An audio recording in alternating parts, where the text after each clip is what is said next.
A Storytime with Nana Lisa presentation of Walt Disney's Winnie the Pooh. Several weeks later, while Rabbit was picking carrots in his garden, Tigger decided to bounce by. "Oh no," groaned Rabbit when he saw Tigger bouncing in his cabbage patch. With every bounce, Tigger managed to create havoc. Even cabbages were scattered and squashed. "Hello, Rabbit!" shouted Tigger. Rabbit looked around at the scattered vegetables. "Just look at what you've done to my beautiful garden," he shouted, waving his fist. "Yuck, messy, isn't it?" said Tigger, examining the destruction. "You've ruined it, Tigger. It's your doing. You and your confounded bouncing. When are you going to stop all that bouncing?" demanded the angry Rabbit. As Tigger bounced about, Rabbit turned to Piglet and Winnie the Pooh. "I'm going to teach that Tigger a lesson," he said. "Let's take him for a long walk in the forest and then lose him." "Lose him?" asked Pooh. "Not forever, just long enough to take some of that bounce out of him," replied Rabbit.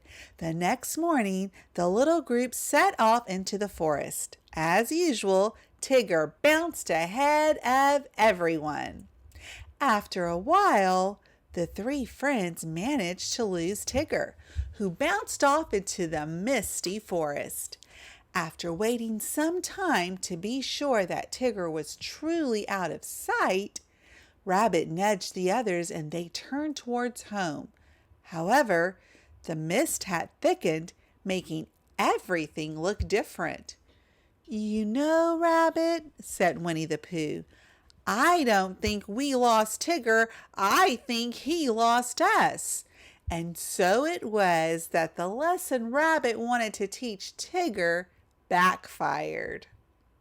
When the first snowfall covered the woods where the animals lived, little Roo was anxiously waiting for Tigger to come and take him out to play.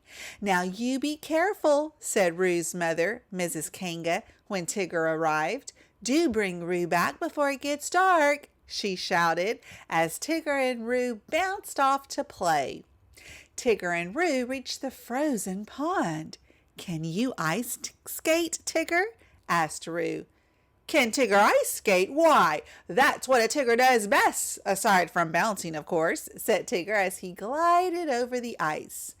Soon, Tigger was doing figures of 8 and skating backwards, while Roo cheered him on.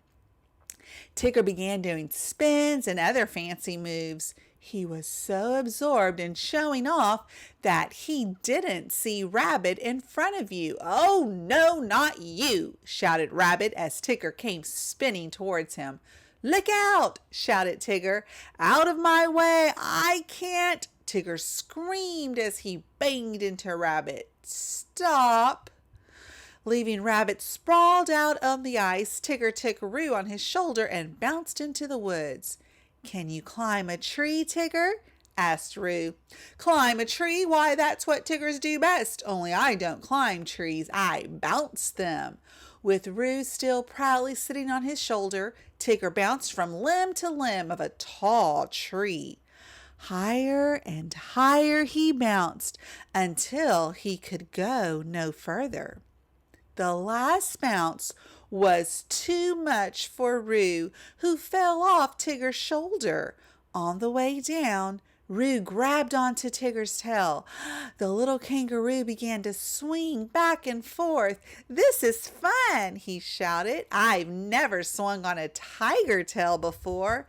"Hey, stop that, please. You're rocking the forest," said Tigger as the tree began to sway dangerously. Roo let go of Tigger's tail and landed on a branch below. "What's wrong, Tigger?" he asked.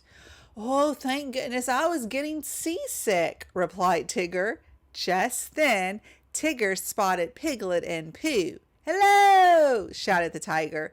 "Why, it's Tigger and Roo," said Winnie the Pooh. "What are you two doing up there?" shouted the bear. "We bounced up, but now Tigger is stuck," said Roo. Mrs. Kanga and Rabbit came over to see what all the shouting was about. "Oh dear," exclaimed Mrs. Kanga. "Well, do be careful. Jump into my apron. I'll catch you," said Mrs. Kanga as she got ready to catch Roo. "Whee! That was fun," said Roo, leaping down and landing in his mother's apron.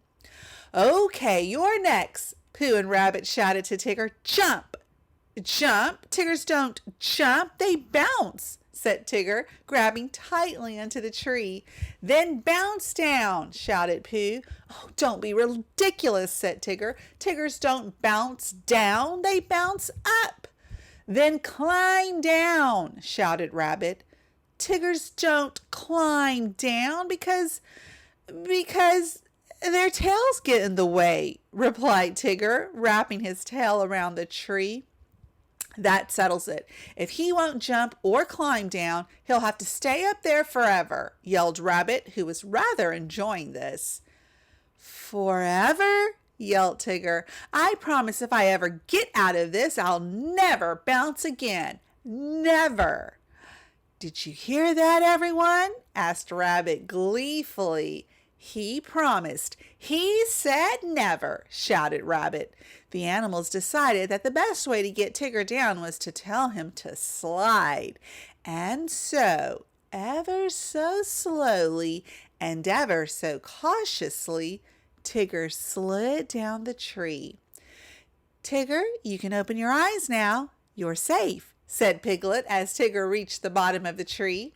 Tigger was so happy to be back on the ground that he began to kiss the snow. "I'm so happy I feel like bouncing," he said, and with that, he began to bounce. "Wait a minute, you promised, Tigger," said Rabbit. Tigger sat down. "Oh, I did, didn't I? You mean I can never bounce again?" Rabbit and the others shook their heads.